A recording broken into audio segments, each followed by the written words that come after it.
Assalamualaikum warahmatullahi wabarakatuh. Selamat datang di channel Ausat Media. Yuk kita simak kajiannya. Bismillahirrahmanirrahim. Assalamualaikum warahmatullahi wabarakatuh. Alhamdulillahirabbil alamin. Salatu wassalamu ala asyrafil anbiya wal mursalin wa ala alihi wa ashabihi ajmain, amma ba'd. Ikhwatal iman rahimakumullah. Pada kesempatan kali ini kita masih berbicara tentang Al-Quran. Di dalam Al-Quran banyak disebutkan nama-nama Al-Quran dan juga sifat-sifatnya. Dan itu banyak sekali. Yang pasti nama Al-Quran diantaranya adalah Al-Quran. Ada lagi nama lainnya At-Tanzil. Al-Quran itu maknanya adalah bacaan. Kemudian At-Tanzil maksudnya adalah bahwa Al-Quran ini diturunkan secara bertahap. Kemudian ada lagi salah satu ayat diantaranya menyebutkan Inna nahnu nazzalna dzikra wa inna lahu lahafidun. Inna nahnu nazzalna dzikra, di situ disebutkan adz-dzikr. Itu juga disebutkan sebagai nama lain dari Al-Quran. Ada lagi yang menyebutkan bahwa nama lain dari Al-Quran adalah An-Nur, ada lagi Syifa dan lain sebagainya. Apakah itu disebutkan sebagai nama atau disebutkan sebagai sifat? Yang pasti kita kembali kepada definisi kemarin bahwa Al-Quran adalah sesuatu yang diturunkan oleh Allah melalui malaikat Jibril yang mutawatir. Artinya dipastikan bahwa originalitasnya itu dipastikan. Dan itu disebutkan di dalam surat Al-Hijr tadi, Inna nahnu nazzalna dzikra wa inna lahu lahafidun. Dan itu dipastikan oleh Allah bahwa Dia dengan melibatkan banyak pihak akan senantiasa menjaga. Di situ disebutkan dengan kata-kata lahafidun, menggunakan sirah ismul fa'il. Artinya tidak terkait dengan waktu. Kalau tidak terkait dengan waktu artinya selamanya. Artinya Al-Quran sampai sekarang itu adalah terjaga originalitasnya, otentisitasnya itu terjaga, dan sampai kapanpun akan tetap terjaga. Itu diantara nama-nama dan sifat-sifat Al-Quran. Hal lain yang kemudian perlu kita cermati adalah apa beda kemudian Al-Quran dengan hadis? Ada hadis qudsi, kemudian ada hadis nabawi. Dalam kaitan ini, dalam salah satu riwayat Rasulullah menyebutkan bahwa Allah sudah menurunkan wahyu kepada Rasulullah berupa Al-Quran, dan Allah menurunkan juga satu bundel yang lain, wa mithluhu ma'ahu. Artinya Allah menurunkan Al-Quran itu adalah merupakan satu bundel tersendiri, kemudian ada bundel lain berupa penjelasannya. Nah, penjelasannya inilah yang kemudian merupakan Al-Hadits sekarang. Kita menyebutnya Al-Hadits. Ada Al-Hadits An-Nabawi, ada Al-Hadits Al-Qudsi. Al-Hadits sendiri itu apa? Kalau kita menyebutkan Al-Hadits itu secara bahasa itu adalah Diddul Qadim. Maknanya adalah lawan daripada Al-Qadim. Al-Qadim itu kan yang dulu itu kan Al-Qadim itu adalah sifat dari salah satu sifat dari Allah. Salah satu sifat yang dimiliki oleh Allah yang dulu, yang tidak ada awalnya. Sementara Al-Hadits itu adalah yang baru. Tapi Al-Hadits juga secara bahasa maknanya adalah sesuatu yang jadi pembicaraan atau pembicaraan. Sehingga kemudian di dalam istilah Al-Hadits kita sering menyebutnya sebagai ma'udhifa ila nabi, segala hal yang disandarkan kepada Nabi, qaulan au fi'lan au taqriran, baik itu berupa perkataan, perbuatan, atau kita maknai takrir. Takrir itu kita maknai dengan sikap. Dan itu kita bisa dapati contoh-contoh hadis yang berupa pembicaraan, yang kemudian yang memang itu adalah pernyataan Rasulullah Shallallahu Alaihi Wasallam, atau perbuatan, ya, perbuatan Rasulullah Shallallahu Alaihi Wasallam, atau sikap. Di antaranya kalau yang sifatnya ucapan itu mungkin kita banyak mendengar, di antaranya hadis yang menyatakan thalabul ilmi faridatun ala kulli muslim. Itu dipastikan bahwa ini adalah hadis sahih dari Rasulullah Shallallahu Alaihi Wasallam. Atau mungkin hadis lain yang menyebutkan khairukum man ta'allamal qur'ana wa 'allamahu. Itu adalah pernyataan beliau yang dipastikan sahih dari beliau. Artinya dipastikan bahwa itu adalah otentik. Ini contoh ucapan. Tapi yang pasti ada hadis yang memang otentisitasnya itu dipastikan banget karena itu dianggap sebagai hadis mutawatir. Artinya mutawatir itu dia diriwayatkan oleh banyak orang pada banyak orang, kemudian terus sampai kemudian dibukukan. Hadis itu memang semua orang tahu, sebagian besar orang tahu banyak, sehingga la yumkinu ittifaquhum alal kalim. Tidak mungkin mereka bersepakat untuk melakukan kebohongan terhadap hal itu. Apa bunyi hadis itu? Dalam beberapa referensi disebutkan hadis itu berbunyi, man kadzaba alayya muta'ammidan falyatabawwa maq'adahu minan nar. Siapa yang berdusta atas namaku, maka pastikan tempatnya nanti di neraka. Ini hadis qauli. Yang kedua adalah hadis fi'li.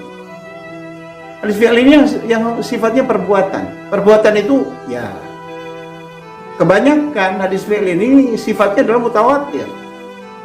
Kenapa? Karena para sahabat masa itu begitu antusias untuk mengikuti apa yang dilakukan oleh Nabi.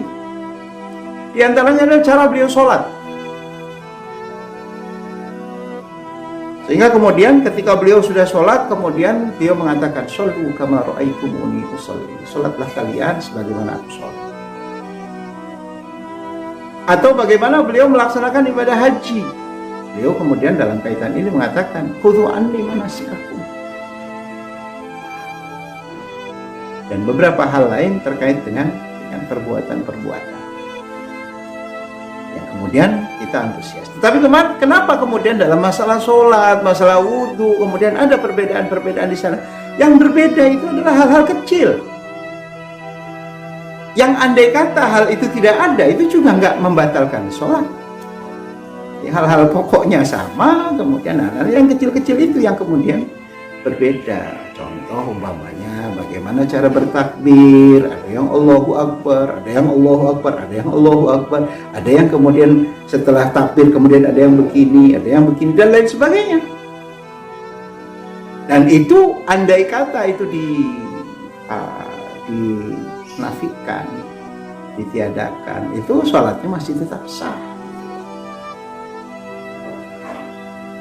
Termasuk di dalamnya nanti talfidhun niyah, melafazkan niat, usolli, nawaitu, dan lain sebagainya. Karena nanti kaitannya dengan niat, nanti akan ada pembahasan dalam permasalahan fikihnya. Ketika sudah berbicara niat, itu adanya dalam hati dan seterusnya. Kembali kepada hadis. Ini hadis Nabawi. Tadi qauli, fi'li, kemudian ada takriri. Yang itu sifatnya sebagian kita mengartikan takriri itu adalah penetapan. Saya tidak terlalu sepakat dengan pemaknaan bahwa itu adalah penetapan. Tapi karena kadang-kadang Rasulullah nggak menetapkan, tapi bagaimana sikap Rasulullah terkait dengan itu? Bisa jadi Rasulullah senyum, bisa jadi Rasulullah kemudian diam saja, bisa jadi Rasulullah agak bersikap melarang dan lain sebagainya. Salah satu contohnya apa? Yang sering kita sebut, kita kenal itu adalah suatu saat Rasulullah melihat para sahabat makan ad-dobbu. Ad-dobbu itu kalau kita saksikan di tayangan-tayangan itu bahwa ad-dobbu itu kadal, sejenis binatang melata, kadal, tapi hidup di padang pasir. Agak besar, tidak seperti kadal kita, ya mungkin ya model-model kayak iguana atau model-model kayak kalau di kita mungkin kayak biawak. Cuma biawak itu kan ada yang biawak hidup di air, kemudian kadang di daratan dan lain sebagainya, sehingga kemudian sebagian ulama menyatakan bahwa ini karena hidup di dua alam dan lain sebagainya. Tapi ad-dobbu tidak. Ad-dobbu itu binatang darat. Jadi dalam salah suatu peperangan kejadian bahwa beliau melihat para sahabat memakan daging ad-dobbu itu, kadal. Rasulullah diam saja. Nah, diamnya Rasulullah nanti oleh para ulama dimaknai bahwa memakan ad-dobbu itu berarti dibolehkan, tidak dilarang. Beda nanti ketika para sahabat bersaksi bahwa Rasulullah melarang untuk memakan beberapa hal. Di antaranya dalam salah satu riwayat kesaksian para sahabat, mereka mengatakan naha Rasulullah an akli kulli dzina bimnasiba, bahwa Nabi melarang. Jadi bukan pernyataan Nabi, tapi Nabi bersikap melarang kepada sahabat ketika mereka memakan binatang yang bertaring. Kita menyebutnya binatang bertaring itu artinya binatang buas. Dan kita banyak mendapati binatang buas itu. Kucing itu tidak ada Al-Quran melarang itu, tetapi Rasulullah melarang itu dengan pernyataan sahabat tadi, kesaksian sahabat ketika beliau melarang itu. Kucing, anjing, dan lain sebagainya, semua yang bertaring termasuk monyet. Ini sikap. Dan banyak sikap-sikap yang lain. Seringkali kemudian dalam pernyataan sahabat seperti itu. Itu hadis nabawi. Lalu apa bedanya dengan hadis qudsi? Ini juga hadis sebenarnya. Hanya ketika hadis nabawi itu Rasulullah itu menyampaikan langsung pernyataan beliau, tentunya dasarnya adalah wahyu, dan itu seringkali ya merupakan penjelasan dari apa yang ada di dalam Al-Quran. Nah, kalau hadis qudsi ini sebenarnya wahyu juga, hanya Rasulullah ketika menyampaikannya, beliau meriwayatkan itu dari Allah. Sehingga seakan-akan beliau mengatakan Allah berfirman seperti apa. Jadi beliau menyatakan sesuatu, tetapi itu disandarkan kepada Allah Subhanahu wa Ta'ala. Ini hadis qudsi. Makanya disebutkan di sini Al-Qudsi. Al-Qudsi itu berasal dari Al-Quds. Al-Quds itu yang maha suci. Siapa yang maha suci? Allah. Taqdis itu artinya memahasucikan Allah. Itu kenapa kemudian dimaknai sebagai hadis qudsi.